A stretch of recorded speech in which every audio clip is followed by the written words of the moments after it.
Hello नमस्कार। आज हम व्युत्क्रम वर्ग नियम के अधीन गति का अध्ययन करेंगे। यह टॉपिक हमने इस बुक में से लिया है। इसके लिए जैसे हमें एग्ज़ाम में यहाँ दे रखा होगा, हिंदी मीडियम में मैं पढ़ लूँ। एक कण एक सरल रेखा में गतिमान है और इस पर स्थित एक बल केंद्र कण को ऐसे बल से आकर्षित करता है जो कि कण की इस केंद्र से दूरी के वर्ग के व्युत्क्रमानुपाती हैं। कण की गति की व्याख्या कीजिए। इसके लिए हमें बोला गया कि कोई पार्टिकल, ये एक स्ट्रेट लाइन है ए ओ ए डैश, इस पर गति कर रहा है। इस पार्टिकल को ऐसे फोर्स से, ये बल केंद्र ओ है, इसकी तरफ खींचा जा रहा है जो कि इससे इसकी दूरी के वर्ग के व्युत्क्रमानुपाती के बराबर है। यह तो हमें दे रखा है। अब दोस्तों यहाँ पर यह ठीक है, ये मालूम पड़ गया कि फोर्स है हमारे पास, लेकिन गति की व्याख्या करने के लिए हमारे पास क्या क्या चीज़ें होनी चाहिए। फोर्स है तो एक्सीलरेशन आ गया, यानी त्वरण आ गया। त्वरण से हम वेग ज्ञात करेंगे और वेग से क्या ज्ञात कर सकते हैं, समय। तो वो तीनों चीज़ें यहाँ पर करेंगे। इसका रीज़न मालूम पड़ गया कि हम वेलोसिटी क्यों ज्ञात करेंगे, यहाँ समाकलन क्यों करेंगे, ये इतने स्टेप क्यों काम में लेंगे, क्योंकि वेलोसिटी और समय ज्ञात करना है। तो यहाँ पर हमें बोला गया कि जो ये ओ डैश हैं और माना किसी समय पार्टिकल हमारा पी पर था, तो ये पी पर पार्टिकल है और जहाँ O P is equal to X है, यानी पार्टिकल ओ से एक्स दूरी पर है और इसका अधिकतम ये जहाँ से शुरू हुआ वो डिस्टेंस ए है। ये ले लिया और ये फिगर बना दिया। अब इसको फॉलो करें। Force is equal to M A होता है, हम जानते हैं। ए को हम एक्स डबल डॉट लिख सकते हैं और ये इससे दूरी, यानी इससे दूरी क्या है, एक्स है। इसके वर्ग के व्युत्क्रमानुपाती से इसकी खुद की तरफ खींच रहा है, माइनस, क्योंकि डिस्टेंस डिक्रीज हो रही है, इसकी तरफ आ रहा है, इसीलिए माइनस चिन्ह लिया। अब m को इसके अपॉन में भेज दे तो ये लैम्डा अपॉन m बन जाएगा। लैम्डा अपॉन m को हमने म्यू मान लिया। अब हम जानते हैं, या तो आप इसके दोनों तरफ x2 डॉट से मल्टीप्लाई करो, इंटीग्रल करो, वो आपके पास ऑप्शन है। यदि आप ऐसा नहीं करना चाहते हो तो आप इसको, एक्सीलरेशन को हम जानते हैं, हम किससे रिप्लेस कर सकते हैं, v dv अपॉन dx। इसके बाद यहाँ से हम वेरिएबल को सेपरेट कर सकते हैं। वेरिएबल को सेपरेट करके इसका समाकलन कर सकते हैं। जैसे समाकलन कर दिया, समाकलन करने पर हमारे पास इक्वेशन 2 प्राप्त हुई। अब इक्वेशन 2 प्राप्त हुई तो यहाँ पर हमारे पास c आ रहा है। अब c की वैल्यू ज्ञात करने के लिए हम यहाँ पर इनिशियल कंडीशन लेंगे। ये हम चाहते तो लिमिट भी ले सकते थे, लेकिन हम यहाँ पर इनिशियल कंडीशन लेंगे। इनिशियल कंडीशन लेने के लिए हम कहाँ से शुरुआत करते हैं, जहाँ से पार्टिकल स्टार्ट हुआ। पार्टिकल ए से स्टार्ट हुआ, यानी ए पर वेलोसिटी हमारी 0 थी और एक्स इज इक्वल टू ए था, तो सी की वैल्यू आ गई माइनस म्यू अपॉन ए। इस वैल्यू को यहाँ पर इक्वेशन 2 में पुट किया तो हमारे पास वी स्क्वायर की वैल्यू आ गई। वी स्क्वायर की वैल्यू आने के बाद हम वी की वैल्यू ज्ञात कर सकते हैं। V is equal to plus minus √2 mu कोष्टक 1 upon x minus 1 upon a प्राप्त हुआ। अब इससे आगे चलते हैं, यहाँ पर चिन्ह माइनस लेंगे या प्लस नेक्स्ट स्टेप में, उसका निर्धारण हम कर लेंगे डिस्टेंस के आधार पर। यानी समय जैसे जैसे बढ़ रहा है वैसे वैसे हमारी डिस्टेंस डिक्रीज हो रही है, तो हम चिन्ह नेगेटिव लेंगे, यानी पार्टिकल ए टू ओ की तरफ मूव कर रहा हो। साइन नेगेटिव ले लिया। उसके बाद यहाँ पर अगेन वेरिएबल को सेपरेट करेंगे। डी एक्स और टी को अलग अलग वेरिएबल सेपरेट किया तो ये इसके अपॉन में आएगा, तो ये ऊपर जाएगा और ये बन जाएगा, जिसको हम चाहे तो इक्वेशन नंबर दे देते हैं, या हम इससे इंटीग्रल करना है तो नेक्स्ट इक्वेशन को इक्वेशन नंबर दे देंगे, वो एक ही बात है। अब यहाँ पर मैं यदि सीधा इसका इंटीग्रेशन करना चाहूँ तो इसका सीधा इंटीग्रेशन नहीं कर सकते, इसीलिए इसे पहले त्रिकोणमितीय फंक्शन में कन्वर्ट करना होगा, यानी इसे पोलर फॉर्म में कन्वर्ट करना होगा। इसके लिए x इज इक्वल टू ए कोस इसको थीटा माना तो dx की वैल्यू हमारे पास यह प्राप्त हो गई, -2a cos theta sine theta. यदि थीटा की वैल्यू यहाँ से हम निकालना चाहे तो cos inverse x upon a, और cos की वैल्यू निकालना चाहे केवल तो √x अपॉन a। यह वैल्यू हमने यहाँ पर पुट कर दी। यहाँ पर पुट कर दे हमारे पास ये इक्वेशन प्राप्त हुई। यहाँ से जैसे a बाहर लेंगे तो 1 माइनस कोस स्क्वायर बनेगा, जो कि साइन स्क्वायर हो जाएगा, साइन √ है, और ये यहाँ से यहाँ तक कैंसिल हो जाएगा। फाइनल आ गया 2a⁴/2 और कोस square theta D theta. Cos square theta को हम लिख सकते हैं 1 + cos 2 थीटा, जो लिख दिया। इंटीग्रल किया, इंटीग्रल करने पर हम जानते हैं cos 2 थीटा का इंटीग्रल होगा sin 2 theta upon 2। sin 2 theta का फॉर्मूला होता है 2 sin थीटा cos थीटा।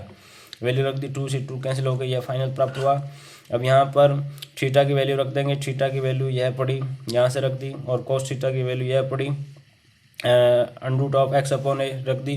और साइन की वैल्यू हम जानते हैं कि sine is equal to under of 1 minus cos square theta, जो कि यहाँ पर पुट कर दिया। यह वैल्यू पुट करने के बाद अगेन हम इनिशियल कंडीशन लेंगे। इनिशियल कंडीशन क्यों लेंगे? क्योंकि हमें यहाँ पर भी सी की वैल्यू ज्ञात करनी है। इनिशियल कंडीशन लेंगे तो यह इनिशियल कंडीशन किसके रेस्पेक्ट में ले रहे हैं? टाइम के रेस्पेक्ट में ले रहे हैं। टाइम के रेस्पेक्ट में ले रहे हैं तो ए पर हमारा टाइम कितना था? 0 था। एक्स इज इक्वल टू कितना था? ए था। तो सी की वैल्यू 0 प्राप्त हुई। यहाँ से हमारे पास समय आ गया। समय आ गया तो हम आवर्तकाल ज्ञात कर सकते हैं। आवर्तकाल कैसे ज्ञात करेंगे? आवर्तकाल किसे कहते हैं पहले उसे समझ लेते हैं। जैसे पार्टिकल यहाँ से रवाना हुआ तो वो यहाँ तक आएगा, यहाँ तक वापस आने में जितना समय लगेगा वो उसका क्या है? आवर्तकाल है। यानी एक चक्कर पूरा करने में जो समय ले रहे हैं वो आवर्तकाल। पहले हम निकाल सकते हैं ए से ओ तक, फिर उसको 4 से मल्टीप्लाई करवा देंगे, क्योंकि 1 2 3 4 4 स्टेप हो गए, यानी इसका 4 गुना होगा समय। तो ए से ओ तक समय को ज्ञात करते हैं। तो इसके लिए ए से ओ तक ज्ञात करना चाहिए तो हम यह कह सकते हैं कि यहाँ पर पहुँचने पर, ओ पर पहुँचने पर समय हमारा कितना होगा? T is equal to T1 is equal to, या t is equal to T1 होगा, और एक्स इज इक्वल टू यहाँ पहुँचने पर 0 हो जाएगा। ए के लिए हमने इनिशियल कंडीशन पहले अप्लाई कर चुके हैं, अब इसके लिए इनिशियल कंडीशन अप्लाई कर देंगे। इसके लिए इनिशियल कंडीशन अप्लाई करते ही T1 इज इक्वल टू हमारे पास यह समय प्राप्त हो गया, क्योंकि कोस इनवर्स 0 कब होगा? जब π/2 हो कोस थीटा का मान। अब time period 4 multiply with 4 time of T1 कर दिया तो ये हमारे पास टाइम पीरियड आ गया। इस प्रकार से हमने यहाँ पर वेलोसिटी, टाइम और टाइम पीरियड ज्ञात कर लिया। अब क्वेश्चन लेंगे, क्वेश्चन को फटाफट कर लेते हैं। क्वेश्चन आप खुद पढ़ लें, मैं आपको यह बताऊंगा कि इस क्वेश्चन में क्या बोला जा रहा है। इस क्वेश्चन में किसी पार्टिकल को हम पार्टिकल इनवर्स स्क्वायर लॉ के अंतर्गत गति कर रहा है, ठीक है। और जब पार्टिकल इसके सतह पर पहुंच जाता है तो उस समय उसका एक्सेलरेशन होगा जो कि किसके इक्वल टू होगा? जी के तुल्य होगा, यानी सतह पर उसका एक्सेलरेशन जी हो जाएगा। अब हमें यहाँ पर ज्ञात करना है कि पार्टिकल को जब हम h ऊंचाई से गिराते हैं तो वो इसकी सतह तक पहुँचने में इतना समय लेगा, यह बोला जा रहा है। तो इससे पहले यहाँ पर जी का जिक्र करने का मतलब हो गया कि हमें यहाँ पर एक्सेलरेशन दे रखा है।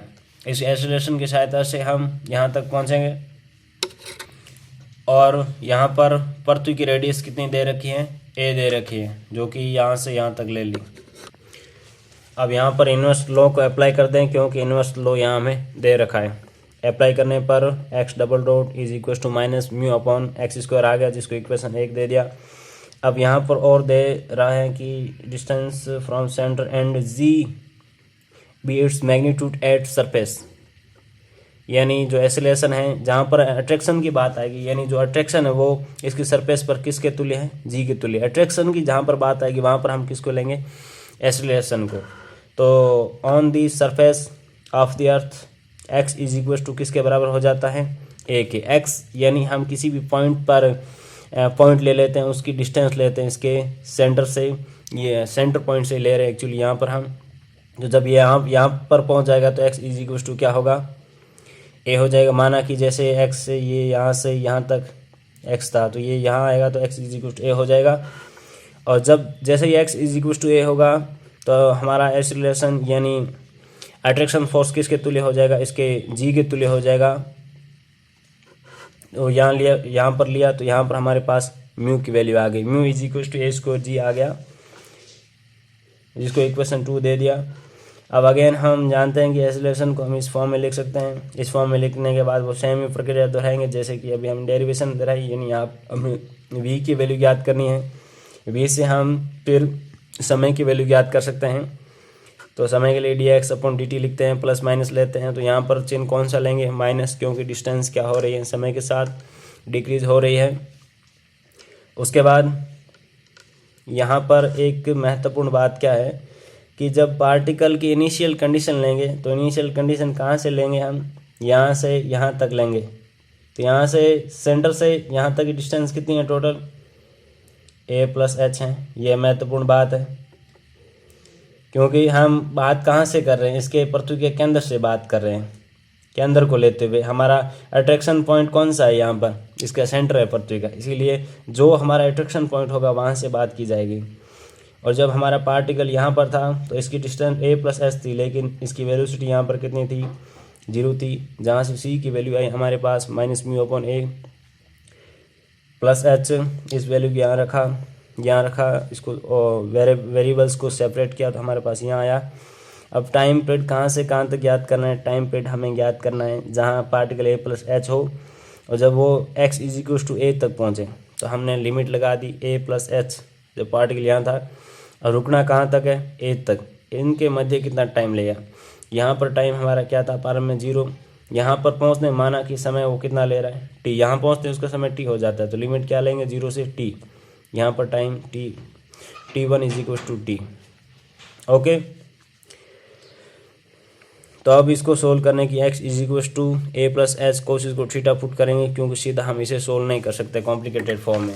यह पुट किया और हमने यहाँ पर सोल्व किया। वैसे आपको समाकलन करना आता होगा, यहाँ पर उसको मुझे कोई ब्रीफली एक्सप्लेन करने की ज़रूरत नहीं है। लिमिट मैं आपको बता दूँ कि x = जब a होगा तो थीटा = यह हो जाएगा, क्योंकि हम क्या ले रहे हैं, थीटा =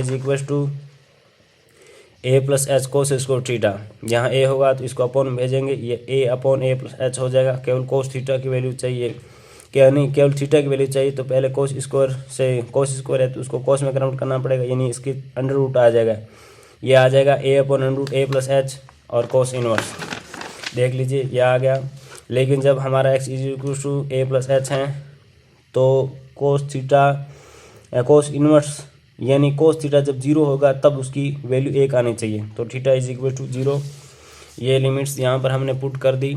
ये लिमिट पुट करने के बाद हम आगे इसे सोल्व करते हैं, तो हमारे पास यहाँ से क्या बचेगा, ये कैंसिल हो गया, ये कैंसिल हो गया, ये पावर बन जाएगी a प्लस एच 3/2 और एक कोस थीटा बाहर है, और यहाँ से साइन स्क्वायर थीटा रूट में बनेगा, जो कि साइन थीटा बनकर इससे कैंसिल हो जाएगा, यानी कोस इसको थीटा बनेगा। कोस इसको थीटा को सोल्व करने के लिए हम इसे पहले कन्वर्ट कर देंगे इसके 1 + cos 2 थीटा फॉर्म में कन्वर्ट कर दिया। फिर जैसे कन्वर्ट कैसे किया यहाँ देख लीजिए, यहाँ मैं बता रहा हूँ। हाँ सॉरी, यहाँ पर मैंने एक्चुअली साइन थीटा की वैल्यू याद करना बताया कि साइन थीटा की वैल्यु कैसे आई, ये इस प्रकार से आई। अब यहाँ पर हम थीटा की वैल्यू रख देंगे। थीटा की वैल्यू कहाँ से रखेंगे दोस्तों, यहाँ से रखेंगे, यहाँ cos inverse a/√a plus H है जो रख दी, यहाँ रख दी। साइन थीटा की वैल्यु यहाँ पर ज्ञात की कि साइन थीटा की वैल्यू ऐसे आई, sine theta = cos square theta. Cos square theta की वैल्यू क्या है हमारे पास, a/a प्लस एच, जो कि यहाँ पुट कर दी, ये वैल्यू आ गई। इन वैल्यूज़ को पुट करने के बाद हमारे पास यह फॉर्म आई। अब हमें क्वेश्चन में कौन सी फॉर्म में कन्वर्ट करना है उसको महत्वपूर्ण रूप से ध्यान रखें। साइन की फॉर्म में कन्वर्ट करना है और बाहर केवल इतना ही रखना है, यानी जो हमारे एक्स्ट्रा पावर में आ रहा है a प्लस एच, उसको अंदर मल्टीप्लाई करवा देना है। यहाँ पर हमने इसको साइन इनवर्स में कन्वर्ट करना चाहें तो हम साइन इनवर्स = लिख सकते हैं √1 - जो इसका थीटा है वो थीटा का स्क्वायर। थीटा क्या है यहाँ पर, √a प्लस एच, इसका स्क्वायर क्या हो जाएगा, a/a प्लस एच, जो कि यहाँ कर दिया। और यहाँ पर यदि मैं इसको इस तरफ मल्टीप्लाई करवाऊँ तो ये बन जाएगा मेरे पास केवल h/a/h, और नीचे बन जाएगा a plus H √a plus H √, जो कि मेरे पास बन जाएगा a प्लस एच। ठीक है दोस्तों, अब आगे मैं इसको अंदर मल्टीप्लाई करवा देता हूँ, जो मेरे पास a प्लस h/a से, तो मेरे पास ये वैल्यू आती हैं a प्लस एच कैंसिल हो जाएगा, और अपॉन में अंडरूट है, नीचे केवल a है, तो वो ये बन जाएगा, जो कि मेरा रिक्वायर्ड आंसर है। हैंस प्रूव, यही प्रूव करना था। अब एक और क्वेश्चन ले लेते हैं। यहाँ पर हम एक्चुअली महत्वपूर्ण क्वेश्चन कर रहे हैं। तो जैसे नेक्स्ट क्वेश्चन की बात करें हम, नेक्स्ट क्वेश्चन नंबर है हमारा 3, पेज नंबर 120 से कर रहे हैं हम। तो क्वेश्चन नंबर 3 में हमें क्या बोल रहा है कि कोई पार्टिकल है जो स्ट्रेट लाइन के अंतर्गत गति कर रहा है, उसको हम इनफाइनाइट से ए डिस्टेंस तक गिराते हैं। यहाँ तक जो वेलोसिटी एक्वायर करता है, माना उसने वेलोसिटी v1 एक्वायर की, वो सेम वेलोसिटी वो a से a/2 तक गिनने पर जो वेलोसिटी एक्वायर करेगा वो उतनी कर लेगा। इसके लिए हम इन्वर्स स्क्वायर लॉ लगाएंगे। इन्वर्स स्क्वायर लॉ लगाने के बाद हम वेलोसिटी ज्ञात करने के लिए क्या करते हैं, x डबल डॉट को v/dv/dx से पुट करते हैं, फिर वेरिएबल को सेपरेट करते हैं, इंटीग्रेशन करते हैं। लिमिट पहले कहाँ से कहाँ तक लगानी है, इनफाइनाइट से a तक, तो माइनस चिन्ह आएगा क्योंकि डिस्टेंस डिक्रीज हो रही है। इंटीग्रल किया तो v1 की वैल्यू आ गई हमारे पास, v1 स्क्वायर की वैल्यू आ गई 2μ/a। ये तो जब कहाँ से कहाँ तक पार्टिकल चलता है, इनफाइनाइट से a तक।